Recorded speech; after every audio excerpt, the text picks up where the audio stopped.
Kami serahkan di dalam tangan Tuhan, di dalam Yesus Hamasiah kami berdoa seraya bersyukur. Haleluya, amin.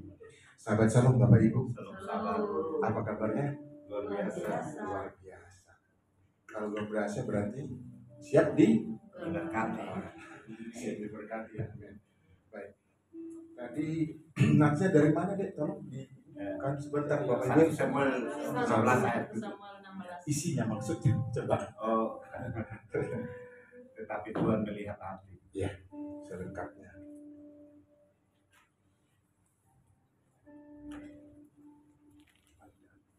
Jadi dikatakan Tuhan melihat hati ya. Hati. Gimana sih caranya melihat hati? Cara melihat hati bagaimana tuh? Apa harus kita tanya? Masuk ke dalam gitu. Benar apa enggak? Lu bohong apa enggak kan gitu? Bisa nggak seperti itu? Oh enggak lah, kita digebukin kan? Nah ini ada yang unik deh. Apa yang unik? Coba. 7 orang diperiksa, kan begitu bahasanya, diperiksa. Padahal profilnya kan mantap kan, tinggi kan, sehat. Tadi Pak Yakub katakan juga dia prajurit. Tetapi pada saat itu ada di mana? Di rumah kan? Ada di rumah. Yang tinggi-tinggi besar yang 7 di rumah. Sebaliknya mohon maaf, yang pendek ada di Padang. Biasanya kalau tinggal di rumah kan bersolek-solek kan, wangi kan. Berarti mikirin diri. Wah itu otomatis pasti begitu. Tapi kalau yang ke Padang, ke hutan tadi kata Pak Yakub itu mungkin nggak pakai parfum gitu ya kan, terus mukanya glowing gitu, mungkin nggak? Iya. Enggak, dia selalu berteman dengan bau, betul nggak Bapak Ibu? Iya kan? Nah kalau orang yang pergi ke Padang, berarti dia ngapain? Iya apa? Ngapain dia? Kerja kan? Satu. Kalau dia kerja mengawasi hewan, apalagi kira-kira dalam pikiran kita? Singa. Ya singa ngapain Pak? Mengancam kan? Iya. Atau paling tidak serigala yang paling kecil aja deh, ya kan? Serigala. Terus dia siap nggak menghadapi itu? Siap. Berarti teruji kan? Teruji. Nah kalau orang yang tinggal di rumah biasanya mikir diri sendiri, cenderung apa? Tidak teruji. Tidak teruji. Marah istri ya. Iya. Kalau hanya di rumah kan nggak ada yang dipikirin, malah negatif kan yang timbul dalam pikirannya kan, macam-macam dipikirin kan begitu. Tetapi kalau yang di Padang apa yang dipikirin? Bagaimana supaya hewannya selamat. Bagaimana supaya hewannya berkembang? Ya. Nah, ingat itu Yakub kan, saking pinternya Yakub, tadi kan dibahas juga Yakub. Dia mengawinkan hewannya. Saya nggak tahu ada dalam ilmu biologi atau gimana ya iburannya kok bisa hewannya belang-belang terus itu menjadi milik dia kan gitu, bukan milik omnya ya kan, bukan milik Laban kan. Nah berarti kan orang yang di lapangan itu selalu berpikir kan, berpikir. Nah Tuhan melihat bagaimana orang yang hanya memikirkan diri sendiri ada di rumah yang 7 orang mau dipakai meskipun posturnya tinggi. Tapi maaf nih, agak kasar. Pikirannya nggak dipakai. Tetapi kalau orang yang di lapangan, dalam hal ini Daud, dipakai nggak pikirannya? Dipakai, teruji juga kan kekuatannya kan, keberaniannya ada semua. Coba apa? Selain dia berani, dia pasti bekerja keras. Seniman, nyanyi juga. Apalagi dia juga pinter nyanyi, main kecapi, menghibur domba.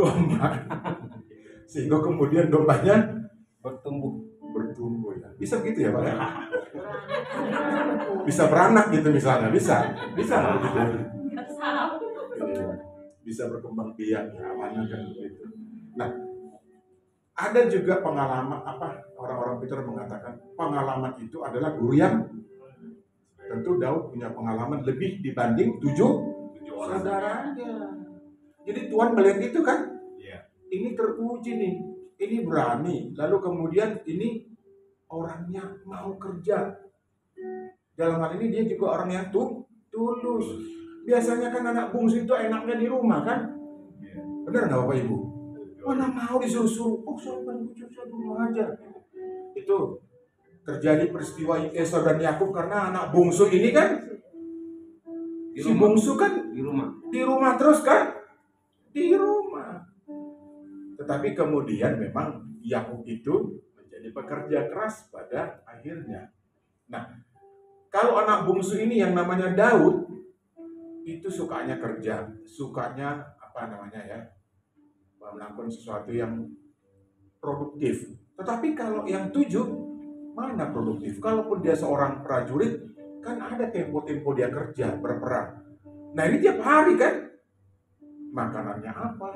Dia berpikir pakaiannya bagaimana. Jangankan tadi seperti kata Pak Yakub, harus pakaian yang rapi. Bagaimana bisa gembala yang baik gitu ya, berpakaian rapi, yang mau dilihat sama domba, mau dikagumi sama domba atau sama kambing, ya kan? Domba betina. Enggak deh, jangan dikagumi kambing deh atau domba, nggak mungkin lah ya.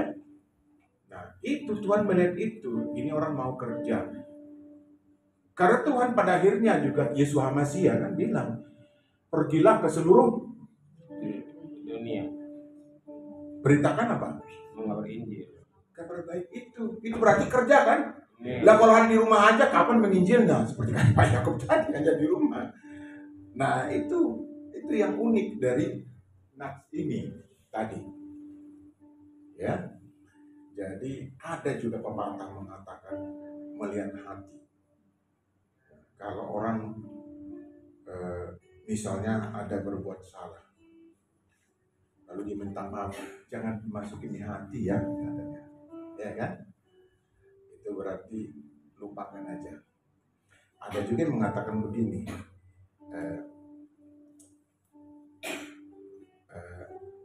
jangan bermain hati. Maksudnya apa sih kira-kira Pak Ibu? Jangan bermain hati.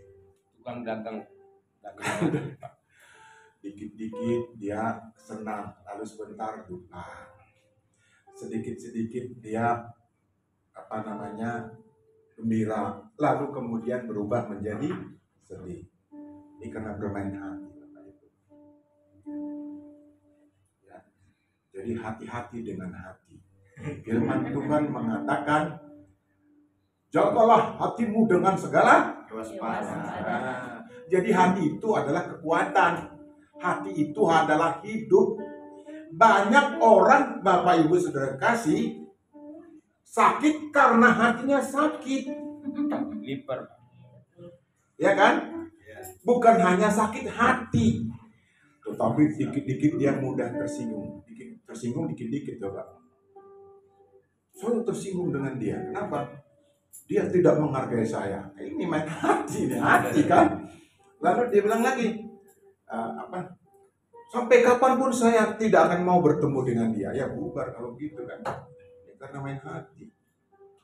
Jadi hati harus Hati-hati. hati harus dipelihara sebagaimana Raja Daud memelihara kambing dan dombanya. Amin. Jangan sampai hatinya dibawa bermasalah. Tadi saya katakan, kalau hati kita tenang, kita Menang. belum sampai menang. Kita umumnya dapat banyak menyelesaikan persoalan. Betul nggak? Ada orang hatinya panas, kepalanya dingin. Berarti kan dia tahan kan? Di sini semua, di sini sakitnya di sini kan begitu. Tetapi ada orang lain lagi di sebelahnya, Kepalanya panas. hatinya dingin, kepalanya panas. Apa yang terjadi? Apa yang terjadi Bapak Ibu? Permisalnya apa yang terjadi? Kalau hatinya dingin, kepalanya panas. Ya pembunuhan kan begitu. Sakit kepala, Pak. Sakit kepala ya? Cepat minum apa? Oh, jangan.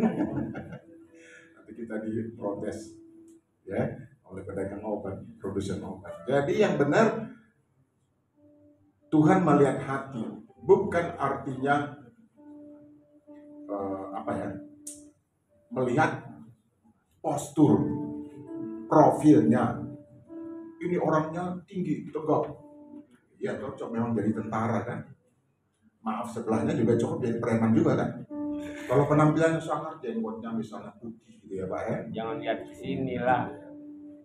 Cocok, apalagi badannya besar. Tetapi kalau Tuhan melihat hati, itu artinya memang dilihat dari apa yang dia lakukan. Pada saat itu terbukti yang ada di hadapan Samuel hanya 7. Berarti orang ini sedang ngapain? Yang tidak ada itu ngapain?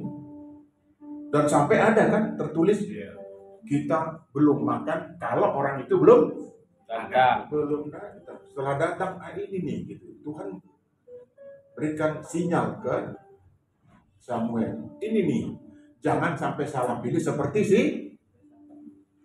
siapa? Saul. Saul kan tinggi besar orangnya. Cakep. Tapi Saul dipilih Tuhan. Jangan sampai salah. Itu karena apa? Salah pilih. Kemudian tertolak. Dan Daud masuk dalam rencana Tuhan menjadi Bapa kita semua termasuk ya. Amin. Kecuali itu yang dimaksud dengan melihat hati, kita harus melihat juga kerelaan si Daud dalam melakukan pekerjaan. Tadi kan saya katakan, biasanya anak bungsu itu manja, nggak mau disuruh-suruh. Ya ini kok lain? Apa karena badannya kecil? Pergi kamu sono ditendang gitu sama 7 orang. Bisa jadi nggak seperti itu? Bisa jadi. Bisa aja kan? Dan berarti orangnya nggak suka melawan, nggak suka berbantah-bantah. Coba tadi Raja Saul membantah kan, musnahkan tuh. Dia nggak lakukan, itu dosanya. Raja Saul memang ada juga salahnya, tapi bukan urusan membantah, tapi urusan yang lain, yang semua kita tahu kan begitu. Urusan hati juga kan. Hatinya berbunga-bunga melihat sesuatu di bawah sana kan begitu. Ujung-ujungnya terjadi yang seharusnya tidak terjadi.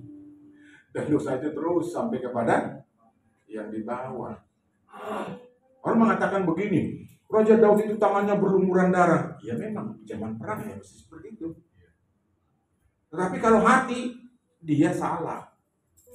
Dan kemudian apa dihukum Tuhan? Mati kan anak yang dikandung oleh anak pertama. Mati kan? Betul nggak? Iya. Ada hukumannya. Jadi hati-hati dengan Hati. Amin. Terima kasih Tuhan untuk refleksi yang boleh kami dengarkan bersama. Yaitu memperkaya apa yang sudah kami dengar sebelumnya Bapak. Dan juga hamba-Mu sudah menyampaikan apa-apa yang menjadi kerinduan dari jemaat ini Bapak. Juga termasuk program yang sudah disusun oleh Sinode kami. Terima kasih Bapak, terpujilah nama-Mu di dalam Yesus HaMasiah. Kami sudah berdoa, haleluya, amin. Silakan kita naikkan pujian, menaikkan syukur kepada Yesus. Naikkan syukur padamu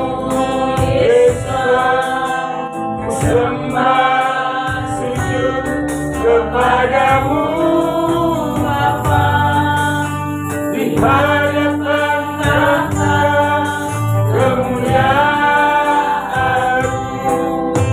tinggikan agungkan selamanya segala puji syukur bagimu ku tinggikan nama-Mu selalu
Yesus HaMasiah. Tidak putus Tuhan mengucap syukur di hadapan Tuhan. Haleluya. Kami diberikan sukacita dan damai sejahtera. Haleluya. Itulah kami pulang ke rumah kami masing-masing untuk bertemu dengan keluarga kami. Haleluya. Sebagaimana kau sudah memimpin kami tiba di rumah ibadah, demikian pulang ke rumah kami masing-masing kami beroleh selamat. Haleluya. Terima kasih Bapak yang baik. Kami juga berdoa untuk tetangga kiri kanan muka belakang di mana kami boleh beribadah. Berkati pelayanan mereka semua Bapak. Kami serahkan dalam tangan Tuhan. Berkatnya bersama-sama dengan kami di tempat ini Tuhan. Berkati juga pelayanan mereka. Terima kasih Bapak yang baik. Bapak Ibu Saudara kasih, mari kita angkat tangan kita untuk menerima berkat dari Bapak Yahweh Yesus HaMasiah. Haleluya. Diberkatilah engkau di kota dan diberkatilah engkau di ladang. Amin. Diberkatilah buah kandunganmu, hasil bumimu dan hasil ternakmu. Amin. Kandungan lembu sapimu dan anak kambing dombamu. Amin. Diberkatilah bagulmu dan tempat adonanmu. Amin. Diberkatilah engkau pada waktu engkau masuk dan diberkatilah engkau pada waktu engkau keluar. Amin. Yahweh memberkati engkau dan melindungi engkau. Yahweh menyinari engkau dengan wajahnya dan memberi engkau kasih karunia. Amin. Yahweh menghadapkan wajahnya kepadamu dan memberi engkau damai sejahtera. Amin. Anugerah yang besar dari Bapa Yahweh, kasih karunia yang sempurna dari Tuhan kita Yesus HaMasiah, serta penghiburan yang sejati dari Roh Kudus menyertai kita sekalian. Amin. Sekarang, besok kekal sampai Maranatha, Tuhan Yesus datang kali yang kedua di awan-awan yang permai menjemput kita para salib-salibnya. Demi nama Yesus HaMasiah, mari kita semua yang mengimaninya katakan bersama-sama. Amin. Bapa, terima kasih. Bapa, terima kasih. Bapa, tidak